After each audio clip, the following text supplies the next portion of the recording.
Para el próximo jueves 2 de mayo quedó establecido el lanzamiento del Acuerdo Nacional que impulsa el Gobierno Nacional. 6 grandes temas dominarán este mecanismo de acercamiento con la sociedad civil que apunta a otorgar al país una mayor gobernabilidad. En poco más de una semana se prevé que sea presentado al país el Acuerdo Nacional, que se sustentará en la instalación de mesas de diálogo. 6 grandes áreas dominarán la discusión: gobernabilidad e institucionalidad, educación, seguridad ciudadana y lucha contra las drogas, cambio climático, seguridad social y competitividad y empleo.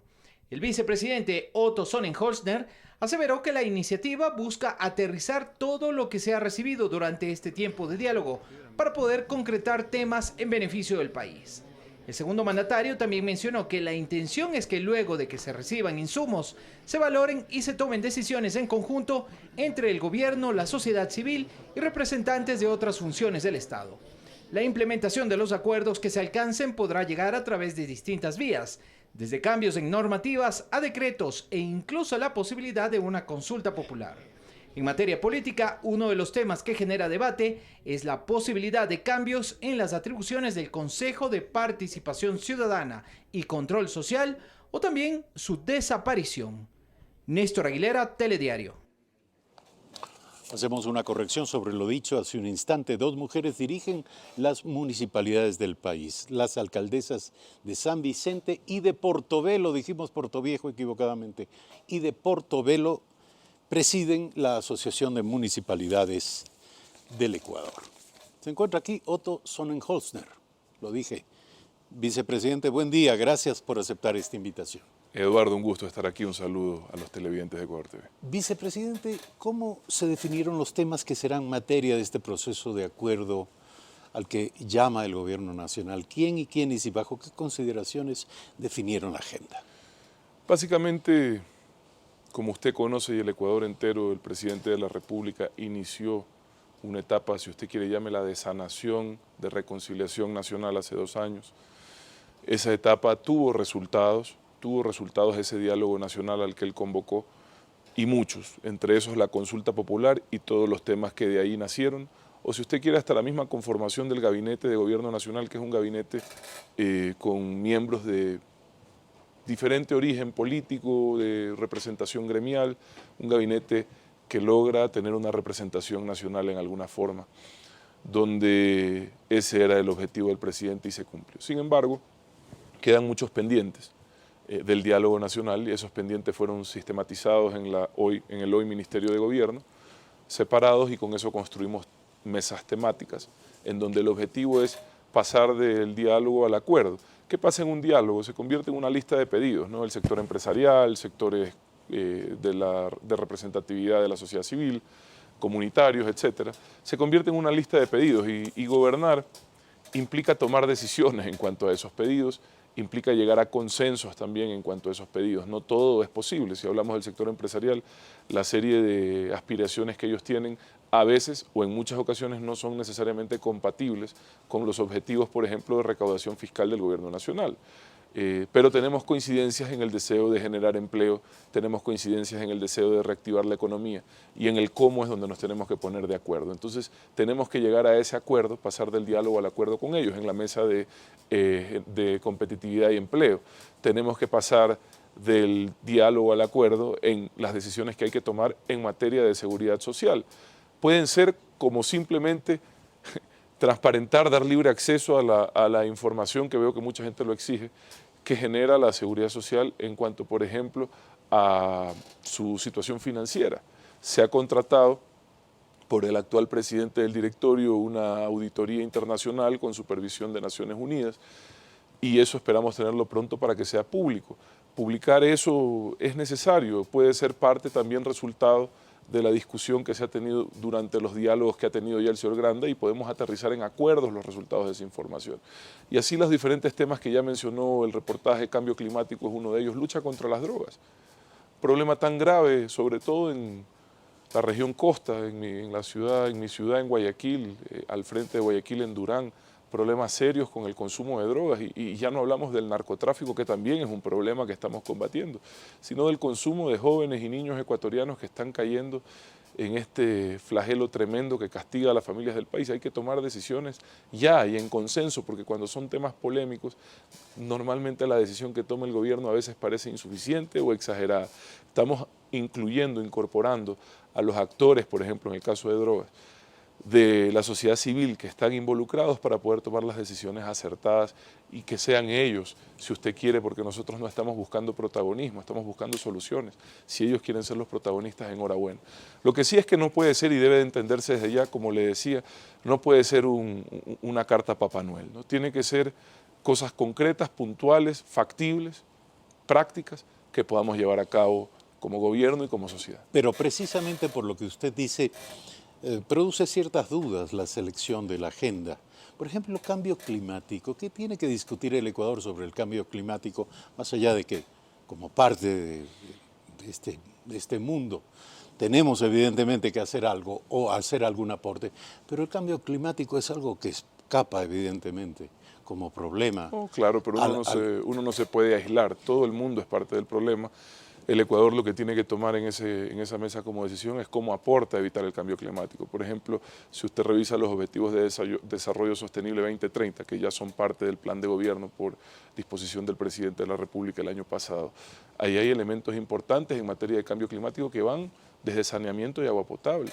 Pueden pasar por el manejo de áreas protegidas en el Ecuador o inclusive de que demás autoridades locales incorporen los ODS, los Objetivos de Desarrollo Sostenible, dentro de sus planes de gobierno. Ese es un aporte al cambio climático. La aproximación de la agricultura desde el Ecuador, cómo fomentamos más la agricultura ecológica, el banano orgánico, por ejemplo, cómo lo impulsamos. El ministro de Agricultura es un experto en el tema, queremos que aporte en ello, cómo transformamos ciertas actividades que tenemos sin afectar lo que se está haciendo a actividades más sostenibles. No, mi inquietud, vicepresidente, no es por quitar importancia a la temática y tampoco a la discusión que el Ecuador pueda protagonizar para aportar en esta dirección. Yo creo que eso no tiene discusión. La pregunta es, en el campo de lo ambiental hay otros temas que son mucho más puntuales de acuerdo a la agenda nacional. Por ejemplo, el tema del extractivismo, eso es un tema importante. las grandes diferencias y controversias que hay en torno al tema de la minería, ¿eso va a ser discutido? Pero por supuesto, de hecho ayer que estuvo el prefecto Pérez, prefecto de la SUAY, Yacu, en el Palacio, conversamos del tema. Él es uno de los principales voceros en materia de ese tema y nosotros ahí compartimos criterio. Él dice, yo no me pongo a la minería, yo creo que ningún ecuatoriano se pone a la minería, el potencial minero del Ecuador es gigantesco. El tema es que hay que hacerlo bien, para hacerlo bien hay que ponerle mano firme a la minería ilegal en el Ecuador. Para hacerlo bien hay que tener concesiones y concesionarios de primer nivel que justamente protejan las fuentes de agua y que no afecten ambientalmente o mayormente, porque toda actividad humana tiene afectación ambiental, toda actividad humana tiene impacto ambiental, pero que lo hagamos de la forma que tengamos el menor impacto posible. Eso se trata, llegar a ese tipo de compromisos. Por ejemplo, mano dura contra la minería ilegal es un gran compromiso en beneficio de la defensa ambiental. Mano dura contra la minería ilegal es un gran compromiso, necesitamos coincidir los diferentes actores para llevarlo a cabo. Pero yo creo que hay más coincidencias que diferencias. Vea, la mayoría de los ecuatorianos, hasta en ese tema que parece polémico, la mayoría de los ecuatorianos tenemos coincidencias y eso es bueno. Vicepresidente, democracia e institucionalidad es otro de los temas de la agenda de este llamado Acuerdo Nacional. ¿Qué hay que discutir en torno a esto? Le pregunto. Mucho. Parece, si me permite, un marco amplísimo, democracia e institucionalidad, que demandan de todas maneras enfocarse en puntos concretos. Mucho, mucho, pero los puntos concretos llegan a la mesa y se discuten. Uno de ellos es, por ejemplo, el método de distribución de escaños en los sistemas se reforma al sistema electoral. Yo no le puedo decir si lo vamos a hacer o no, pero queremos plantearlo como una discusión porque hemos visto el riesgo que conlleva perder la diversidad en la representación parlamentaria, sea esta en la Asamblea Nacional o en cualquier cuerpo colegiado o consejo cantonal. O sea, hay que tener normas claras que nos permitan tener una democracia mucho más representativa. Esas son las discusiones que hay que llevar a la mesa. Uno de los consejeros del Consejo Nacional Electoral ya presentó sus ideas en cuanto al marco democrático. El sistema de partidos también tiene que entrar en discusión. Yo no le puedo decir hoy qué es lo que vamos a decidir, yo sé qué es lo que la gente quiere discutir. Entonces, esa discusión se dio durante el diálogo. Ahora, sobre esas discusiones, sobre esos temas, tenemos que llegar a acuerdos, ¿verdad? Vicepresidente, ¿es esta la forma en que el gobierno se plantea completar este proceso de reinstitucionalización que se inició con la consulta popular de febrero de 2018? ¿Se espera de alguna manera concretar propuestas como la desaparición del Consejo de Participación Ciudadana o discutir el tema de la Asamblea Bicameral? En materia del Consejo de Participación Ciudadana hay una iniciativa ya del señor Trujillo de recoger firmas, nosotros no vamos a interferir en aquello. Veamos qué piensa la ciudadanía al respecto, si es que ya hay esta disposición de un actor importante. En el tema de bicameralidad, no lo hemos, digamos, que no llegue a la mesa, no significa que no pueda llegar y se discuta, pero tiene que ser rápido, tiene que ser ya, porque tenemos que tomar decisiones. Nosotros tenemos plazos establecidos en los que tienen que por lo menos empezar a salir decisiones. Ojo, eso no significa que se acaba el diálogo, no significa que se acaban los acuerdos, pero es un poco cerrar como usted decía, cerrar un proceso que no significa que luego pueda continuar en una segunda fase. Pero hay que cerrar un proceso, definir ciertos temas y decir, esto es lo que hemos conseguido los ecuatorianos cuando nos sentamos a dialogar. Vea, lo de ayer es un ejemplo. A mí, y se lo dije al presidente, a mí me agrada de sobremanera ser parte de un gobierno que abre las puertas a todos los actores políticos, que abre las puertas de Carondelet a todos los alcaldes, a todos los prefectos, independientemente de su bandera política, independientemente de lo duros, a veces injustos que hayan podido ser con el gobierno nacional durante su campaña y luego de ella. Ahí estuvieron prácticamente todos. En el caso de los prefectos, salvo 2. En el caso de los alcaldes, faltaron muy pocos, la gran mayoría. Ese es el país que los ecuatorianos quieren ver. Esos son los gobernantes que los ecuatorianos aspiran, gente que se siente a resolver no los problemas de ellos, me refiero de los gobernantes, sino los problemas de los ciudadanos. Eso es lo que tenemos que hacer, eso es lo que aspiramos a hacer también con el Acuerdo Nacional. Esa es la orden del presidente de la República e insisto, para mí es un gusto poder ser parte de eso. Vicepresidente, por lo que usted dice, me da la impresión de que este primer contenido, el lanzamiento de esta agenda general, de alguna manera es una forma de poner algunas canastas con nombres, pero para que éstas terminen siendo llenadas también por los actores y protagonistas del diálogo. Ellos definan el alcance, la inclusión o la exclusión de determinados temas. Siendo así, yo le quiero preguntar, ¿cuánto tiempo tomará, en su opinión, este proceso de diálogo y la definición de sus contenidos? Vea, la idea, y ayer lo conversamos con los representantes del gobierno que van a estar en las diferentes mesas. La idea es poder lograr cosas rápido y poderlas presentar pronto. Si usted quiere, si en el primer mes podemos tener resultados, los presentamos. Eso no significa que ahí se acaba, hay cosas que hay que discutirlas más a fondo, puede tardar 2 o 3 meses. Yo pensaría que mientras vayamos dando resultados en el camino, podemos continuar con esas mesas de diálogo, de acuerdo. Ojo, no significa que vamos a resolver todo. Habrá cosas en las que posiblemente no podamos llegar a una conclusión. Eso hay que advertirlo, pero no tiene que ser una decepción. No tiene que ser una decepción ni tenemos que abandonarlo, pero sí tenemos que priorizar en las cosas en donde sí podamos acordar, en beneficio de la ciudadanía. Se lo pregunto también porque el llamado a un diálogo nacional y la búsqueda de un acuerdo nacional parecen iniciativas fundacionales, que si me permite son más lógicas y viables al inicio de una administración gubernamental y no tanto en su segunda parte o en lo que podríamos llamar el ocaso del periodo gubernativo. La pregunta es, concretamente, ¿qué espera el gobierno de todo Oiga, esto? pero es que, vea usted, y yo creo que el proceso de sanación aún no termina totalmente, ese proceso que inició el presidente. Yo creo que a veces sufrimos de tener memoria tropical, cortita, ¿no? ¿Dónde estábamos hace 2 años en materia de conciliación nacional? ¿Qué pasaba en el Ecuador? Si yo estoy aquí, si yo he aceptado estar aquí es porque respeto, valoro, considero importante el esfuerzo del presidente de la República en materia de entender que uno tiene que gobernar para un país, no para un partido, que uno tiene que gobernar para todos, sentarse con todos, independientemente de a veces lo violentos, lo agresivos, lo groseros que puedan llegar a ser ciertos actores políticos en el Ecuador. Yo pienso que las puertas siguen abiertas hasta para quienes se han pasado de la raya, Eduardo. Eso es lo importante. Entonces, llegar a acuerdos, primero hay que generar un ambiente de paz y eso ha demorado. Y bueno, creo que ha demorado poco para lo que se encontró el presidente de la República, si usted me pregunta a mí. Hoy hay un ambiente de paz en el Ecuador. Solo unos pocos se rehúsan a aceptar ese ambiente de paz y quieren generar un caos innecesario.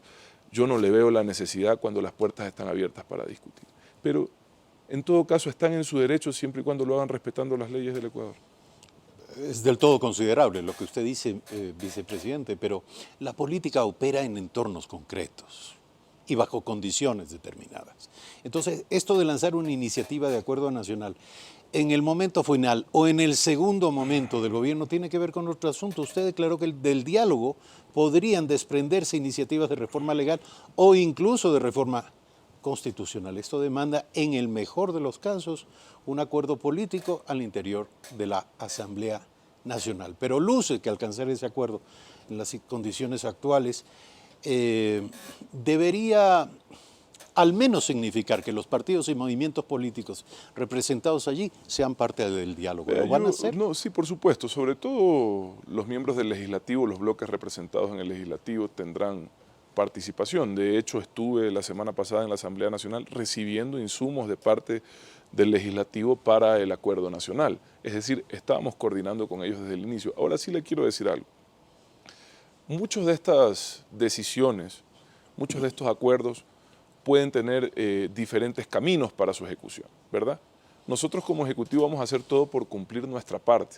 Si mañana en el marco del acuerdo llega una tarea para el Legislativo u otra institución del Estado, nosotros haremos todo lo posible y la ciudadanía que impulse esa idea también para que eso pase.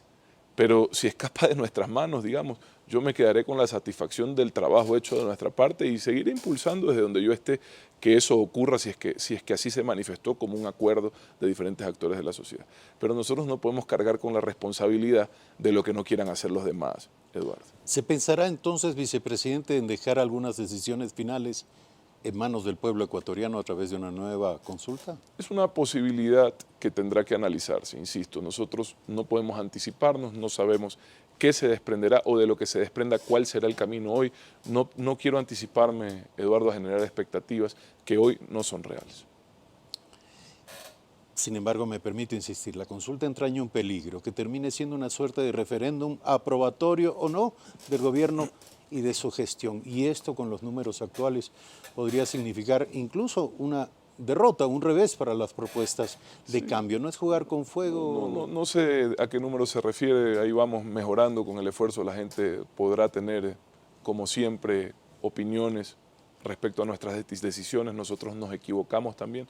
Es importante destacar que cuando nos equivocamos, por lo menos no somos testarudos ni autoritarios, sino que sabemos escuchar y tratar de corregir. Eso es importante y creo que la ciudadanía lo valora, al menos así yo lo percibo cuando converso con la gente.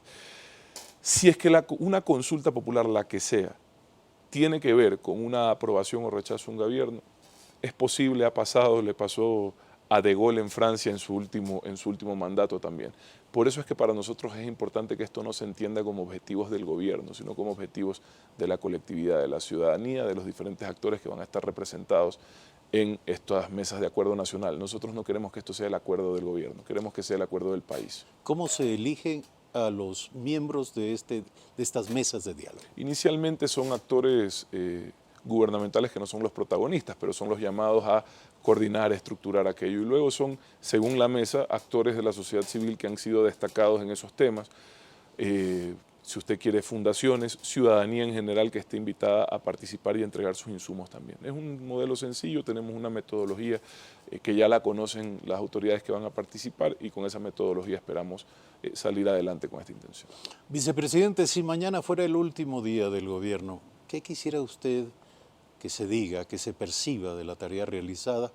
¿Y cuál sería el medidor de éxito desde el punto de vista de su autosatisfacción luego de la experiencia? ¿Del gobierno nacional o del vicepresidente del gobierno de la nacional República? y también de... Yo creo que el presidente de la República y el gobierno nacional ha hecho en estos 2 años muchísimo más de lo que se esperaba. Se lo dice alguien que hasta hace 4 meses no era parte del gobierno y que por eso acepta ser parte de este gobierno. ¿Que quedan cosas pendientes? Sí, por supuesto que sí. ¿Que han habido errores? Por supuesto que sí.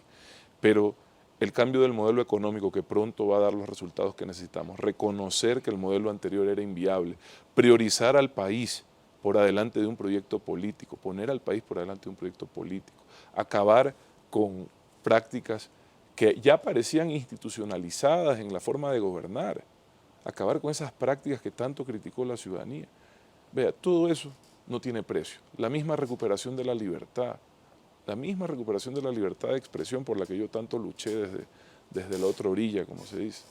Todo eso, para mí, son cumplimientos importantísimos. La recuperación de la democracia, un gobierno que no se mete, que no se entromete en las elecciones, que permite que los diferentes candidatos hagan campaña sin ponerle la presión gubernamental o el aparato estatal encima. Todo eso vale oro. Yo espero que la ciudadanía lo sepa valorar también así como lo valoro yo. En mi caso yo tengo una misión clara. Lo que se me encargue es lograr que ocurra, hacer que las cosas pasen. Hasta ahora estoy contento, estoy satisfecho en cuanto a los niveles de eficiencia que hemos logrado en la vicepresidencia de la República. Estoy contento en cuanto al ejemplo de trabajo que pretendemos ser. Y mi objetivo, Eduardo, yo le soy sincero, yo no esperaba ni he buscado estar aquí, la ciudadanía lo sabe. Yo soy un ciudadano que terminó en la política por el reconocimiento al esfuerzo de un gobierno, al que quiero respaldar, al que quiero apoyar. Pero si yo logro, Eduardo, en el mes de mayo del 2021 o cuando sea, salir de la mano de mi esposa con la satisfacción de la misión cumplida y la frente en alto, me doy por servido, Eduardo, nada más. Otto Sonnenholzner, vicepresidente de la República, gracias por aceptar esta invitación. Gracias, Eduardo, un abrazo. Hacemos un breve corte, regresamos de inmediato.